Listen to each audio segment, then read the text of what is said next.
Welcome to my channel PP Creation. Today recipe ghee mutton roast. இது பண்ணுறதுக்கு நம்ம first ஒரு மண் பாத்திரத்தை எடுத்து வச்சு அதில் 2 டேபிள் ஸ்பூன் நெய் ஆட் பண்ணிக்கலாம். அது லைட்டாக சூடான உடனே க்ளீன் பண்ணி வச்ச மட்டனை ஆட் பண்ணிக்கிடுவோம். இந்த மட்டனை வந்து நெய்யில் ஒரு 10 to 15 மினிட்ஸு ரோஸ்ட் பண்ணி எடுக்கணும். ஸ்லோ ஃப்ளேமில் ரோஸ்ட் பண்ணி எடுங்க. அப்போ தான் இந்த மட்டன்லேருந்து தண்ணி பிரிஞ்சு வரும். அந்த தண்ணி ஃபுல்லாக குறையிற வரைக்கும் ரோஸ்ட் பண்ணி எடுத்தோம்னா ஓரளவுக்கு 70% மட்டன் வெந்து வந்துடும். எக்ஸ்ட்ரா தண்ணி ஆட் பண்ணிங்கன்னா டேஸ்ட்டு வேறு மாதிரி இருக்கும். ஸோ அதனால் தண்ணி ஆட் பண்ணாமல் ஸ்லோ ஃப்ளேம்லேயே பொறுமையாக கிளறி விட்டுக்கிட்டே இருந்திங்கன்னா நல்லா அந்த நெய்யிலேயே நல்லா வெந்து வந்துடும். இப்போ ஃபுல்லாக தண்ணி ஃபுல்லாக குறைஞ்சி போச்சு. இப்போது நம்ம இதை வந்து வேறு பிளேட்டில் எடுத்து வச்சுக்கலாம்.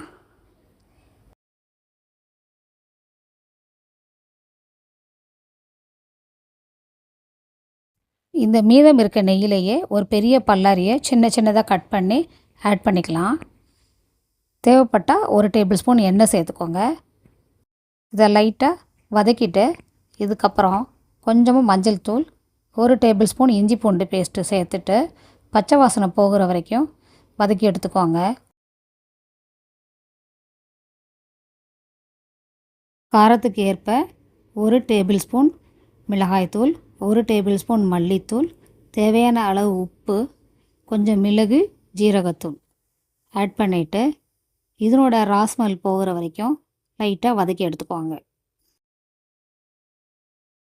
அதுக்கப்புறமா நம்ம நெய்யில் ரோஸ்ட் பண்ண மட்டனை ஆட் பண்ணிவிட்டு நல்ல மசாலா உள்ளே போகிற வரைக்கும் ஒரு 5 மினிட்ஸ் நல்லா வதக்கி விட்டுக்கோங்க.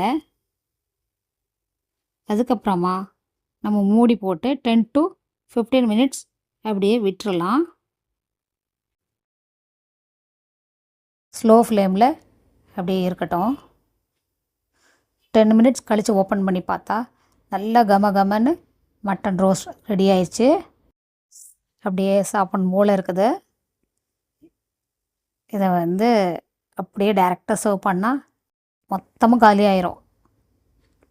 இதில் லாஸ்ட்டாக கொஞ்சோண்டு கருவேப்பிலையை மட்டும் போட்டுட்டு சர்வ் பண்ணிக்கலாம். நீங்களும் ஒரு தடவை இது மாதிரி ட்ரை பண்ணுங்கள். ட்ரை பண்ணிவிட்டு எப்படி வந்துச்சுங்கிறது கமெண்ட் செக்ஷனில் கமெண்ட் பண்ணுங்கள். இந்த வீடியோவை ஃபுல்லாக பார்த்ததுக்கு தேங்க்யூ.